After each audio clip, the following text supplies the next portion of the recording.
This podcast is part of the Global Sports Podcast Network, the only network bringing you exclusive daily news and views on your Premier League team, the Premier League, women's football, and fantasy football. A unique listening experience that puts fans first, bringing you the very latest breaking news from your team. Subscribe wherever you get your podcasts and make us your first listen every day. The Global Sports Podcast Network. Every club, every day. Every club, every day. The Global Sports Podcast Network. Welcome back to the daily English Premier League Global Sports Podcast Network show. Give me a moment whilst I wipe away my tears and pull my heart out of my throat. I'm Marcus Rantor. I'm joined by Nick Bird. Happy to be here. I can barely keep the smile off my face. What an evening of football. My word. So in case you've been under a rock and this is your first experience of this, Liverpool are out of the Champions League following defeat at Anfield to Paris Saint-Germain and then defeat from the penalty spot, 4 penalties to 1, 4 cracking penalties from PSG actually. What a game. I kind of, last week, I looked at the fixture and I thought, I wonder if we've seen the best of the Champions League. Like, this is like the final already in the round of 16. Hopefully there's still some great games to come. But I couldn't cope with the last 120 minutes plus penalties and the 90 before. Nick, how did you find that one, apart from seeing Liverpool go out? It was just incredibly entertaining. It's exactly what you want Champions League knockout games to be. And it didn't even feel like there was loads and loads of chances, and it was still so entertaining. I was just looking at the stats and they had 40 shots between them, and it really didn't feel like that. But it was so entertaining. Yeah, and I think, the amount of times Doué came like inches away from scoring absolute worldies. In fact, Kvaratskhelia was a bit more quiet today, but by no means were the Paris Saint-Germain attack lacking. However, it was pretty much all Liverpool for most of the game. Yeah, especially that first 15 minutes, the press was suffocating. Like, there's a relatively famous tweet on Arsenal Twitter where it's from a game where Liverpool are pressing Arsenal so much. Someone goes, "I'm suffocating so much, I've just opened my own window from the Liverpool press." And I was thinking, it's all like that again for PSG. But credit to them, they stuck through it. They continued to play short when they needed to, and they did it successfully. That midfield is unbelievably talented in it, especially technically. And they got that goal. It was a bit scrappy, which, considering the chances they had last week, the chances they even had today, of course it was the scrappy one that Dembele had to do a bit of hard work to even get to tap in. But like you say, Liverpool probably had the better chances today, even if, some won't be registered as much just because they were like narrowly offside, for example. But there was some mental moments. I think of the one that it eventually got pulled back for offside, but when Trent hits the post and then he hits the post again and then it goes, it was 2 or 3 times it hits the post and goes across the goal face. I was losing my mind. Yeah, I can't even begin to explain where my head was at watching that game, but credit to PSG. I think a lot of people looked at this and went, okay, Liverpool have grabbed a goal against the odds away from home. Now they come to Anfield. It's a young side. Can they withstand the pressure? And for that first 11 minutes, you thought, okay, we know what's going to happen here. Liverpool are going to run away with it. It's only a matter of time, banging on the door. Who else but Dembele? In this calendar year, 2025, that's 21 goals, a goal every 51 minutes.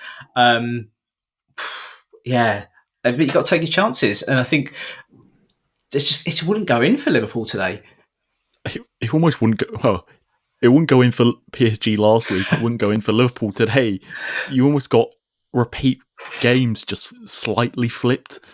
Yeah, because actually one of the things that I thought the commentary didn't really do much justice on Amazon Prime was Donnarumma was everywhere. I mean, he did my head in a little bit, but I have to give credit to him. I don't think he's a particularly strong goalkeeper, but after last week where he can be faulted a decent amount for the goal, he stood up today and he was coming out punching everything away. Please though, remember you're absolutely huge and you're able to catch the ball. It did my head in at times. But yes, that's absolutely true. Yeah, he came out, cleared everything. Like, I don't think their defence is their two centre backs. I thought they were phenomenal today. Especially like Pacho was getting in the way of everything. Nuno Mendes, considering he's so good going forward, the fact that Enrique's got him to almost just be fine with being that sort of third man in defence and letting Hakimi just go up and down. Yeah. He was still going up and down in the 118th minute. Like, credit to Enrique for getting this team to look like this, because when they came to the Emirates to play Arsenal, we dog walked them. This is a completely different team. Yeah, and obviously it went to kind of heroes and villains time. They won the toss, they were at their end, and they got the first penalty. Cracking penalties from PSG. I've had my Liverpool fan group going mad at the moment about Nunez's penalty. Nunez missed, Jones missed. Heartbreak for him. Feel so sorry for Darwin Nunez. It just seems to get one thing right, then another thing wrong, then one thing right and another thing wrong. And I really want it to work for him. But you've got some thoughts about the penalties today. I was wondering if this is Nunez's Karius moment where there is no way back. It's like, because I think most people are already out on him already. And I think, it'll push them even further. But those still sort of hanging on, I think it could just go, I can't keep trusting you. Like, yeah, I think it's different. It's different from Karius because obviously it's not the final game of the season. So I think he'll still play, but I think his fate's decided today. Yeah, I'm inclined to agree with you, but I am really sad about that because he does give his all on the pitch. There was a lot of talk in my kind of circles about, should he have even been stepping up? Should he have been taking the second penalty? My thoughts are, if you're a striker, you want that striker taking the penalty. You have to back him. He's got to be in the first lot of penalty shooters. I'm not buying into this, actually, there are better penalty takers. They should go up. He's a striker. You trust him to take a spot kick. There's so much data in football now as well. These guys take penalties in training weekly, I'm sure of it. They will have all the data. This isn't just like when you're playing as a kid and who wants to take a penalty, stick your hand up, that sort of thing. Like, this is far more calculated than that, I'm sure. Yeah. So, yeah, I don't have a problem with him taking the penalty. I do think this could have been so different if Alisson saves that Vitinha one. I think he was incredibly lucky. Yeah. To even do that as the first penalty taker against Alisson, lucky boy. Yes, very, very cool and calm, very lucky. But, Ramos was brought on especially to take a penalty, and that's enough pressure, and he buried that. Dembele Doué scored as well and earned them the right to play either Club Brugge or another British team, Aston Villa, who we're going to talk about after we've heard about Bioniq. Your body is unique. And Global Sports Podcast Network has partnered with Bioniq, the world's most personalised supplements. Bioniq provide 100% tailor-made supplements designed to deliver precisely what your body needs at exactly the right levels to optimise your health. No guessing. So click the link in the show notes. Use the code GSPN2025 for 40% off your first month's subscription. Bioniq. Don't settle for off-the-shelf solutions made for just anybody. Get what's right for you right now. Yes, you make sure you do use that code and check out Bioniq. So Liverpool are out. But there are still 2 English sides left in the competition. Villa will host Club Brugge, and they've got a 3-1 lead on aggregate to have the chance to play PSG. I've had a few people already telling me they're now backing Unai Emery's men instead of Liverpool to get to the final, and that would be quite a story, wouldn't it? To see Aston Villa first season in the Champions League. I think it's fair to say we think they'll make the quarterfinal. Yeah, I mean, I felt bad for Brugge last week. They completely outplayed Villa, and then in the space of a few minutes, it was 3-0. Like, it was brutal for them. Maybe they can turn it around tomorrow, but I think it's far too big of a task. 3-0 down going to Villa Park for their first Champions League knockout game in, 30 years or something like that? My gosh, I Probably can't longer, even... 30, 40 years. So, yeah. It's probably 30 because I seem to remember it, and yeah, it's been a while, but not that long for me. So yeah, I think it's fair to say that we could expect Villa to progress, and they've invested in their squad since the January window. I've said from the beginning, I think they should have done it a bit earlier, but real chance of really progressing in the Champions League now. And they seem to have shaken the monkey off their back of the kind of post-Champions League blues that they have when they come into the Premier League. You said it's going to be difficult overturning a 3-1 advantage. Arsenal take a 7-1 advantage to PSV. How are you feeling about that game? I'm going to be at the Emirates tomorrow to watch, probably win the dog up front, Mikel Arteta coming back into midfield, Nicolas Jovert playing just to take free kicks and corners. Like, I don't know what formation I'm going to be turning up to watch tomorrow, or what team, sorry. But this is done. And now it's the conversation amongst Arsenal fans is, which Madrid team do we want? And I think this might surprise every non-Arsenal fan. The general consensus among the Arsenal fans is Real Madrid is probably better for us, which sounds mental because obviously it's Real Madrid, and everyone's also admitting we're probably losing either way. So give us Real Madrid, who will attack us, instead of Atletico Madrid, who will sit in a mid-block, deep block that we play every single week and struggle against massively, especially at the moment. We might have Saka back by then as well, but Real Madrid, they'll probably win anyway, but I think there's a better chance of Arsenal beating Real Madrid than there is of beating Atletico Madrid. But I mean, I must admit, I don't fancy your chances against any of them, but I also thought PSG wouldn't come into Anfield and pull off the result that they have pulled off so far.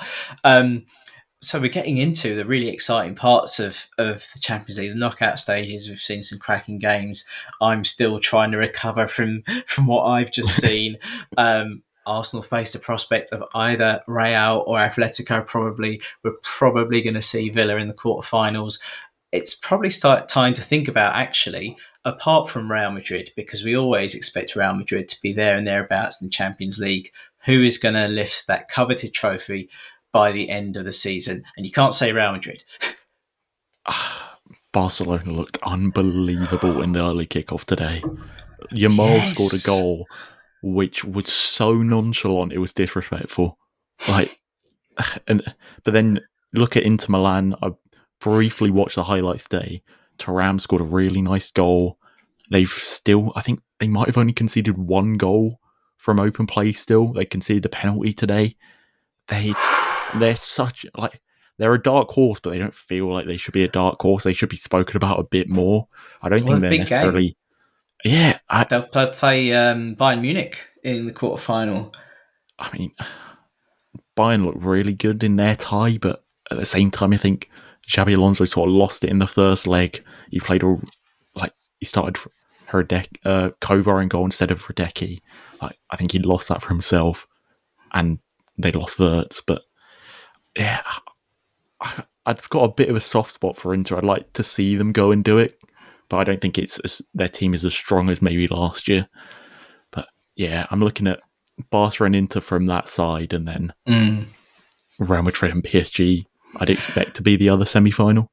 I mean, and that's something as well to say, not just off of recent form in the competition, but recent form really, like I said, the Arsenal game that PSG were now speaking about, actually, could they go on and lift the Champions League? What a turnaround that would be. And also not just, we're talking about kind of the low block about Atletico Madrid, but like playing some really nice football. I watched them, real fear in my heart as every time we turned the ball over and they just attacked and really played with that fear as well. We're seeing back heels on the edge of the penalty area. We're seeing players taking players on. My God, how long I've waited to see players take players on in football again. I'd love to see it happen for Arsenal. Gosh, well, when Saka's back, you'll see that again. Thank God. Also, speaking of which, I've often said I understand why Rice is deployed the way he is, where he is, but I like to see him playing a more attacking role. This weekend, he scored a wonderful goal, and he seemed to be getting forward in the box a bit more. Is that something you think is just born out of necessity for the moment until the strikers come back, or do you think we're going to start seeing Rice playing a bit further up the pitch? I mean, he's played as pretty attacking 8 for a while. He's got the midfield on his back, quite frankly, for quite a few months now. Like, just putting in ridiculous performances on a weekly basis. So he has been attacking a lot recently. So I think it will continue. And I mean, if he was going to play 6 as well, we'd have seen it far more. So yeah, I think that will continue. And hopefully continue for England as well. Although, we've got the likes of Jude Bellingham and plenty other players to stack out that midfield for England as we head into international territory soon as well. That's pretty much, as we get to the Champions League, teams are falling out. I'm not sure I can talk about it anymore. I can't. I will say one thing. Liverpool might have put that 5th Champions League spot in danger a little bit, especially if we see Real Sociedad knock out Man United on Thursday, if we see AZ Alkmaar keep their lead at Spurs, those teams who are begging for that 5th spot will be that is a deep cut, Nick. I didn't even think about that. Wow. Ultimately, it doesn't affect Liverpool at all. But I'm thinking for the likes of Bournemouth, I was going to say Fulham, but even for like Chelsea, that could be massive for Chelsea. So yeah, that's a little sort of side story in all of this. We'll see more. And actually, we'll learn more part about of the table is looking really exciting at the moment. I think everybody agrees that the league is done now. If Liverpool can continue to keep players injury free, we saw Trent Alexander-Arnold go off with what looked like a nasty ankle injury. They do have depth. Quansah actually made a good account of himself once he came on, which was reassuring, and I think Bradley should be back soon as well. So we can't see Liverpool dropping enough points to not win the title. So that kind of those Champions League, European places in the middle of the table is so tightly packed. That's going to be really interesting to see come the end of the season as well. I've got nothing else to cover today because I like I say, I can't speak. While you were speaking, I was thinking, what after? I assume the finals on Sunday. After Sunday, Liverpool don't really have much to do for the rest of the season. Yeah, I feel like both our fan bases are in really like weird but similar positions. Like, on FIFA when you can sim to the end of the season, I would adore to have that right now. Like, I'm so bored of our season. I was thinking. The pragmatism of Arne Slot's approach, I wouldn't be surprised if, the league was won a few games before the end of the season, that was it. Shut up shop, wrap the players in cotton wool and play squad players right to the end. No trying to chase a big points tally, no trying to kind of show that we're a dominant force. I can really see that happening. What I will say as well is really disappointing to go out the FA Cup the way that Liverpool did. Really disappointing to come out at Anfield against this PSG side. But a moment of reflection for Liverpool fans. If you think about how we approached September 2024, I was on this podcast saying, you know what, this is a season for rebuilding. And we're sitting here in March saying the league is done. So, I'll be grateful for that. And I would God, love that to see pains an me. English club lift the Champions League, just not Arsenal. Please give us something from this season. There are a few seasons I've enjoyed less, honestly. It's so miserable. And of course, potentially the rebuilds from other clubs as well, particularly up in the north. I think that's all we've got time for. We'll finish with hearing about Zencastr, and then we shall say our goodbyes.